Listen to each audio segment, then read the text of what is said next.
Radhe Radhe all of you. कैसे हैं आप सब? आई होप कि आप सभी लोग अच्छे होंगे। तो अभी मैं ये ब्लॉग शूट कर रही हूँ 10:15 बजे सुबह में। और आप लोग थोड़ा कंफ्यूज भी होंगे मेरे इस लुक को देख के। तो चलिए, इस ब्लॉग में मैं यही चीज़ बताने के लिए आप सभी के लिए ये ब्लॉग, छोटा सा ब्लॉग शूट कर रही हूँ। लेकिन उससे पहले मैं आप सभी से एक सवाल करना चाहती हूँ कि मेरा ये आज का लुक कैसा लग रहा है, कमेंट में ज़रूर बताइएगा। तो चलिए, हम ज़्यादा देर ना करते हुए बताते हैं कि मेरा आज का ये लुक क्यों ऐसा है। तो इसलिए ऐसा है कि हमारे बिहार में 2 छठ पूजा होती है। एक होता है कार्तिक महीने वाला, जो कि कभी कभी अक्टूबर में, कभी कभी नवंबर में पड़ता है। और एक दूसरी वाली छठ पूजा होती है चैत नवरात्रि के बीच में ही पड़ती है। तो अभी कल था ये चैत वाली छठ, जो छठ पूजा होती है, तो उसका संध्या अर्घ था और आज सुबह वाला अर्घ था। तो हमारे बिहार में जितनी भी सुहागनें छठ पूजा देखती हैं या करती हैं, तो उनको नाक तक की सिंदूर लगाई जाती है। और ख़ास करके ये जो जॉइंट देख रहे हैं, ये भी जॉइंट लगाया जाता है।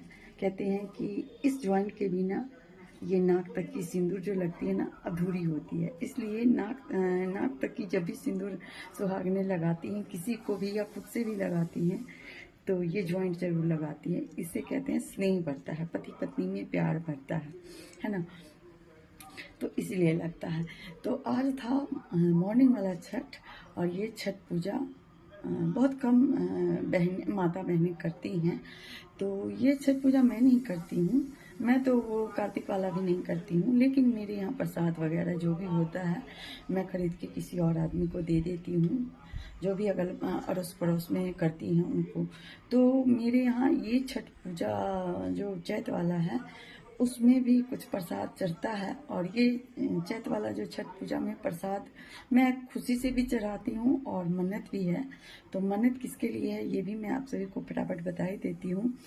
तो मन्नत मेरे बेटे के लिए है, क्योंकि जब मेरी सिर्फ बेटी थी और 10 साल की हो गई थी, मेरा सेकेंड बेबी नहीं हो रहा था, तो मेरी मम्मी ने मन्नत मांगी थी कि मुझे अगर मतलब नेक्स्ट बेबी होगा, अगर दूसरा बेबी होगा, लड़का होगा, तो उसी साल से मेरी मम्मी छठ करेंगी, मम्मी ने बोला था।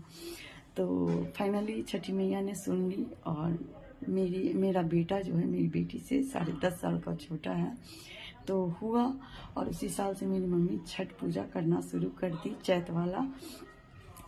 लेकिन अभी मम्मी विसर्जन कर चुकी हैं। ये छठ पूजा जो होती है ना चैत वाला, वो विसर्जन हो जाता है, क्योंकि मेरी मम्मी की तबीयत खराब हो गई थी, तो इसीलिए उन्होंने विसर्जन कर दिया। लेकिन वो प्रसाद जो मांगी थी मन्नत, जो प्रसाद चढ़ेगा वो चढ़ाना पड़ता है। किसी और माता बहनें जो करती हैं ये वाला छठ, उनको देना पड़ता है और बताना पड़ता है कि कैसे प्रसाद को चढ़ाना है। तो नारियल होता है, फल फ्रूट होता है, मिठाई होती है, केला होता है। तो मैं 5 तरह का फ्रूट्स चढ़ाई थी, और कुछ तो मैं फ्रिज में रख चुकी हूँ, और वो सब चीज़ मैं दिखाऊंगी तो मैं ये ब्लॉग बहुत बड़ा हो जाएगा। लेकिन कुछ चीज़ अभी बाहर है, तो वो मैं दिखा देती हूँ बैक कैमरे से। तो चलिए हम दिखाते हैं। तो ये है खाजा मिठाई, मैं थोड़ा सा ही चढ़ाई थी, क्योंकि बच्चे कम मीठा कम ही खाते हैं, सभी डाइटते हैं। मैं दुबली पतली हूँ, लेकिन मेरे बच्चे जो हैं दोनों काफ़ी हेल्दी हैं, तो इसलिए वो लोग डाइट करते हैं, तो मीठा कम ही खाते हैं।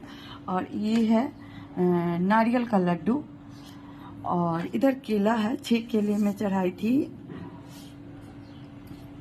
और था क्या बोलते हैं, अंगूर था, साबुत नारियल था, जो कि मैं अभी मेन जो मेरे बेटे के लिए प्रसाद मम्मी ने मांगी थी, ये था पानी वाला नारियल। ये नारियल ये सिंदूर लगा है, आप लोग देख सकते हैं।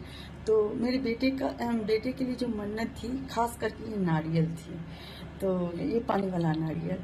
तो ये था, और कुछ सेब था, अनार था, अंगूर था, शरीफा था, यही सब 5 तरह का फ्रूट्स था, और यही नारियल था। तो आई होप कि आप सभी को हमारा आज का छोटा सा ब्लॉग पसंद आया होगा। कैसा लगा ये ब्लॉग कमेंट बॉक्स में ज़रूर बताइएगा, और साथ साथ मेरा ये लुक कैसा लग रहा है ये भी ज़रूर बताइएगा। तो आशा है हमारा ये छोटा सा ब्लॉग आप सभी के दिल को छू जाएगा। तो इसी के साथ मैं लेती हूँ इजाज़त। आप सभी का दिन मंगलमय हो, हमेशा हंसते रहिए, मुस्कुराते रहिए मेरी तरह। चाहे कैसा भी सिचुएशन हो, मैं मुस्कुराना नहीं छोड़ती हूँ, मुस्कुराते रहती हूँ। जो लिखा होगा वो तो होके ही रहेगा, तो फिर मायूसी कैसी। तो इसी के साथ मैं लेती हूँ इजाज़त। Tata bye bye, take care. क्योंकि हाथ में नारियल है, मैं हाथ से नहीं कर सकती हूँ टाटा बाय बाय। तो इसी के साथ बाय बाय, मिलती हूँ फिर से एक छोटे से ब्लॉग के साथ। और हाँ, मेरा ब्लॉग आप सभी को कैसा लगता है ये भी ज़रूर बताइएगा। तो चलिए हम ब्लॉग को यहीं पे एंड करते हैं, और आप सभी को फिर से एक बार, आप सभी का दिन मंगलमय हो, हमेशा मेरी तरह मुस्कुराते रहिए।